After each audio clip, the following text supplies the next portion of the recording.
কি খবর শালিরা? বাবা, ঘরে দেখি লজ্জা শরম কিছুই নাই।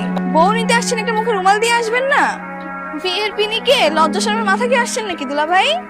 আরে বিয়ের সাহেব, লজ্জা হচ্ছে মেয়েদের ভূষণ। আমরা তো ছেলে, আর আমরা কি দেখতে শুনতে খারাপ নাকি যে মুখে রুমাল দিয়ে রাখবো? আরে থাম থাম থাম, দেখি আর গরম ভাত জুটবে?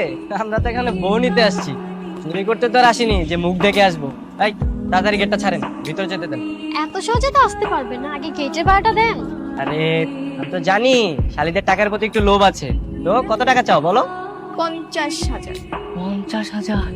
আর দুলা ভাই, 50,000-এর নাম শুনে কি হার্ট অ্যাটাক করে ফেললেন নাকি?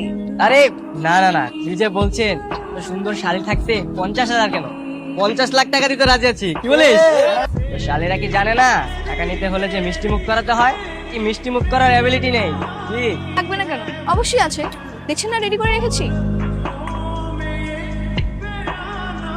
এই নেন, টিস্যুতে মুখটা মুছে নেন। হুম, এতগুলো টাকা দিব কি টিস্যু দিয়ে মুখ মোছার জন্য? তোমার ওড়নাটা দিয়ে আলতো করে মুখটা মুছে দাও। দে দে, 1000 হইলে আমাদের দুলাভাই তো। এই, তোমরা এখনো গেটের মধ্যে দাঁড়িয়ে কি করছো? তো সেই কখন ভিতরে যে বসে আছে। যাও যাও, ভিতরে যাও।